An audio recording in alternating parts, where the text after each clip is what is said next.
You have indicated before this court that the bullet core of the housing that you were presented was missing. The bullet core? Yes. Yes, it was missing. So maybe just for the benefit of this court, was that bullet a live bullet or a rubber bullet? This bullet is a jacketing. Mm-hmm. It's not rubber. It's metallic. Yeah. Yes. So it must have been a live bullet that was fired. Is it the hosting of a live bullet, or is it of a rubber? You see, what goes to the target is the bullet. Yes. What is fired is a round of ammunition. So that question is ambiguous. No, I just need to know. I'm not hostile though. I just want to know, for the purpose of understanding, whether this parent, as you called it, parent bullet was a rubber bullet or a live ammunition? No. To the best of your No, because the jacketing was copper. Yes. Yeah. So And the bullet could either be steel or lead. Good. So because it was missing, I could not determine the element of it. But it is synonymous with one that fires a live ammunition, not a rubber bullet. Yes, yes. Very well. And that question was important because this court was told that in the eventful day, no live bullets was fired. And now that is somebody's testimony. I have my Yours is testimony. enough to just tell us that that was indeed a live bullet. That bullet must have come from a live ammunition. Perfect. Thank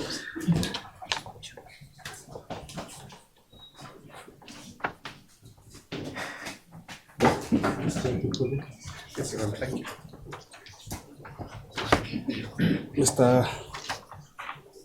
Mwandawiro, Your Honor? I have a few questions for you.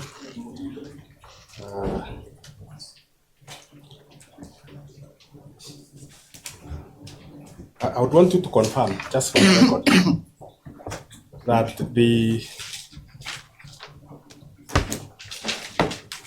where do you work? This headquarters You work with at Forensics Ballistics Lab.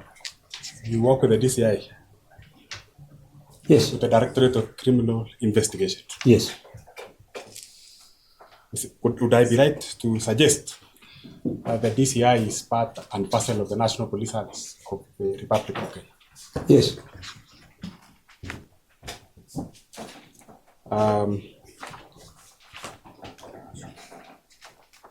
You're professional in what you do, I guess? I have mentioned the trainings I've undergone. Yeah, answer. Yes, I am. You're professional in what you do. Just like your colleagues whom you left behind, I assume. Is that correct? That is correct.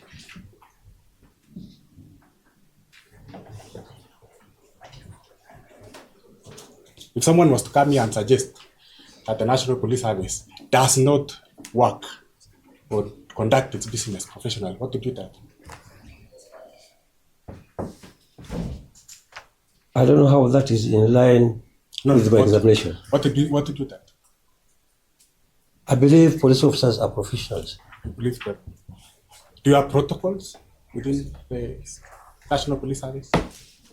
Protocols, that question is ambiguous. Do you have standard operating procedures, standing orders, regulations, guidelines which guide your operations? Yes, as we police have.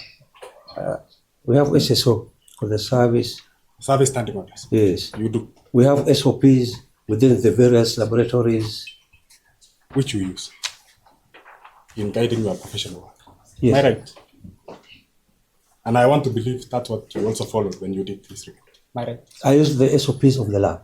And the SOPs of the lab. Yes. And every other unit have their SOPs. They do have their They do. SOPs. Okay.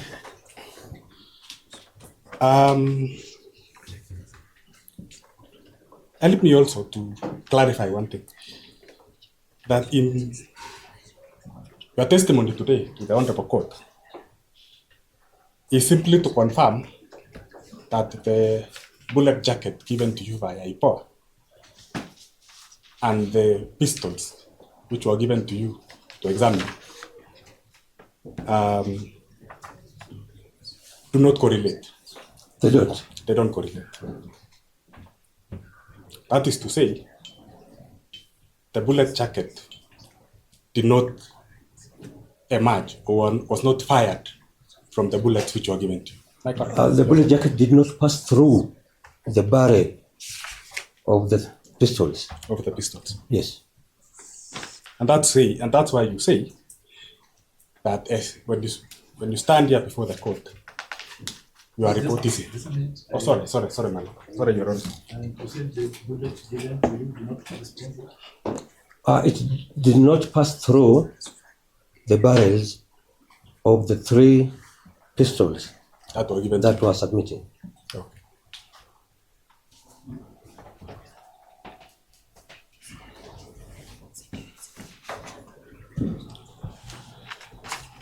Were you informed of the circumstances under which the bullet jacket and the pistols were collected? Or That is not within my scope. it wasn't within this? Mine is just to examine. Exactly. But you can help this court with something which is within your professional knowledge. And because I have never handled a firearm in my life, I want to hazard a guess, and you can confirm to the court. Is it true that different guns fire different distances? The effective range of a pistol, for instance, would differ from, say, a G3. Yes, and even from manufacturer to manufacturer. From manufacturer to manufacturer. Yes. And when you talk of an effective range, what are you talking about? Generally, an effective range is the distance between the muzzle of the firearm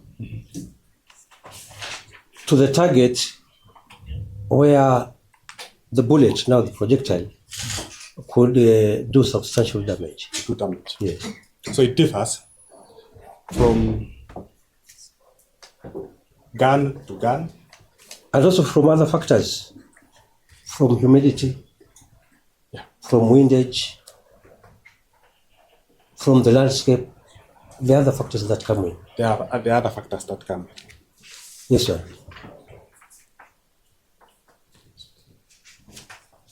So, from your expertise, what is the effective range of a Seska pistol, like the one you examined? Within 50, 70 meters. Now, considering other factors. Considering the other factors. Yes. So 50 to 70 meters, considering Other it's important factors. you mention those other factors again. I've mentioned them: windage, Wind, temperature, landscape. landscape, Yes. whether the place is built up or And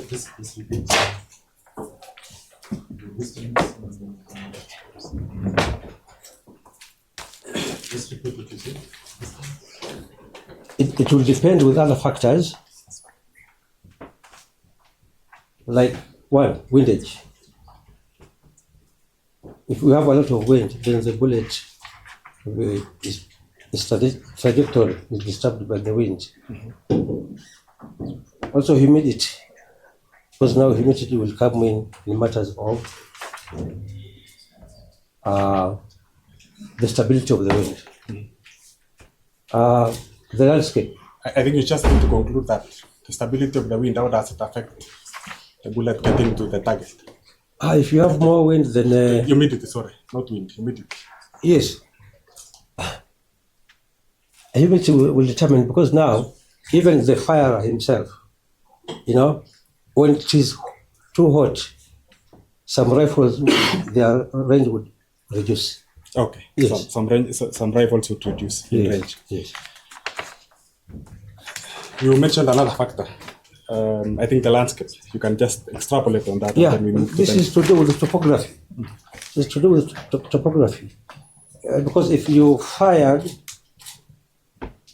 from a flat position, then you expect to get to cover larger ground. If you fire downward, then again the distance of the height comes in. Resistance of the height comes. Yeah, where you fire from. You can fire downward. So that again affects the range. So topography plays another role. Another role. Let me just so because we already have this on the record. Let me pick an example of a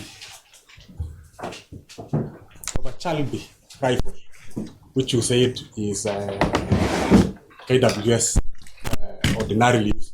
No, I said Kenya Police. Kenya Police. National Police Service. Yes, let's use that.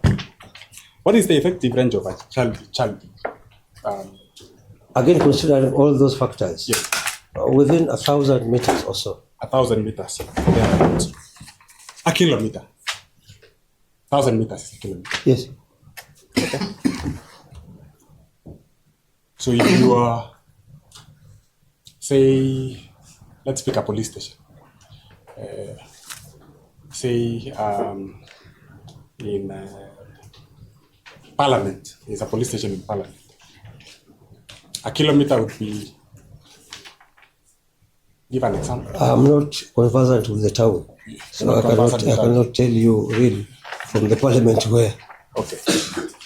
Where, from your DCI headquarters, what is, because we're all familiar with DCI headquarters. Problem are the headquarters. On the right and the left, we have depressions. So topography again will play a part. Will play a From Mwandawiro on your way to Kiambu, that topography will play a part. Okay. Yes. I want to also hazard a guess because that from Central Police on the other far end of town, say Haile Selassie Avenue, would probably be covering a kilometer. That one I don't know. You would not know. What is the effective range of Israeli Galil rifles? In fact, the rifle that I have mentioned, Yes.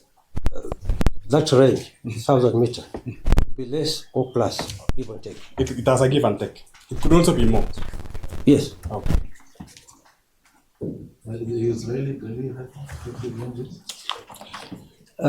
The rifles I mentioned, Your Honor, the American AR-15, Singaporean SAR-80, and the Red Galil. That range, 1,000 plus or minus. So all the rifles you mentioned in this report,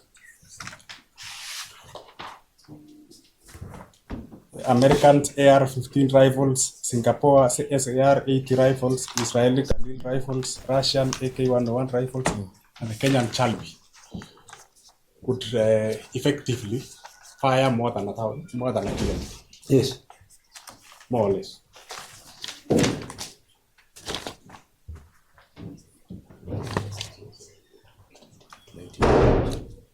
My last question is, again, and you are the only person who can assist this court on this, is the trajectory of a bullet after being fired. What is there a natural tendency of a bullet when it exits the firearm to its target? What is the Effective use of firearms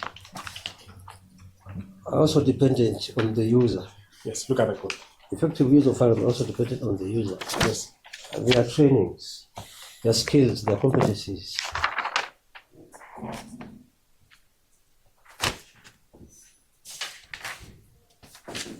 It also depends whether the firearm is fired either from the shoulder, on a prone position, or from the hip. Or from the hip. Yes. But is there okay, if you can guide the code to demonstrate the natural, once it has exited the firearm, what is its natural does it ever come back to earth if it doesn't hit a target, for instance? Come again, Your Honor. does it ever come back to the ground? For instance, if it doesn't Yes, hit a target, yes, the target will be the ground. If it doesn't. Yes, that's what I want you to demonstrate. There's gravity. Yes, there is gravity. In fact, if you want to get the maximum range of a firearm, you fire it at 45 degrees. Yes. Then you can 45 degrees. Then you can get, the best range for that particular gun if you fire at 45 degrees. Okay. But also depends. Does that also depend on the target? Come again with that question.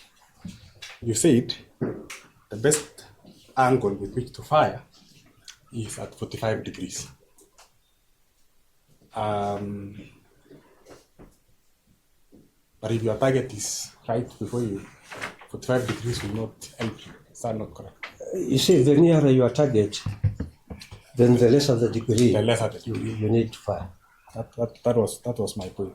So there is a natural curve which the bullet will take from the gun to the target. It should, if at all there are no hindrances. There are no hindrances in it.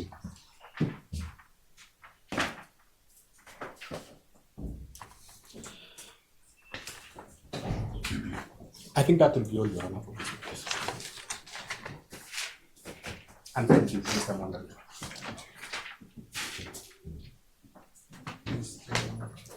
Yes, just two questions. I don't have any questions for the witness.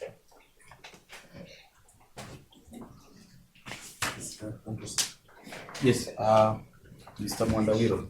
Yes, John. Yes, in your testimony in chief, you said you were supplied with two pistols for test. There were three. There were three. Yes, John. And so one you were not supplied with one. The fourth one was not supplied. The fourth one was not supplied. Yes, so sir. you were supplied with three. The fourth one was not supplied. Yes, John. And the fourth one is the one that you said it is SESCA F7226. Yes, John.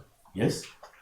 Who supplied you with those F7226?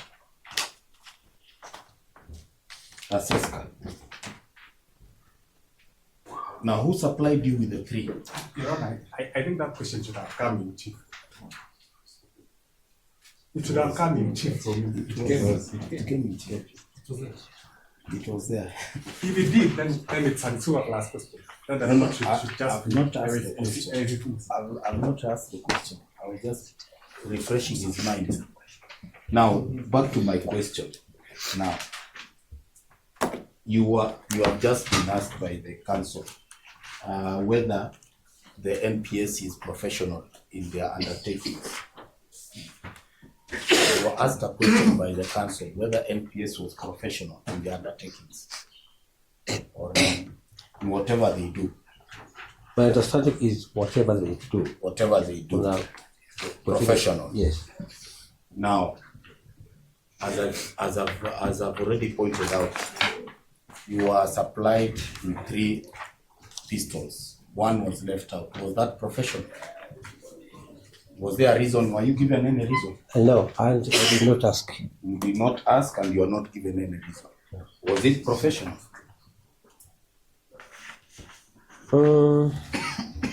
In your own understanding? Because IPOA had requested them, then they ought to have submitted. They ought to have submitted, which they did. Yes? That's correct. That will be all.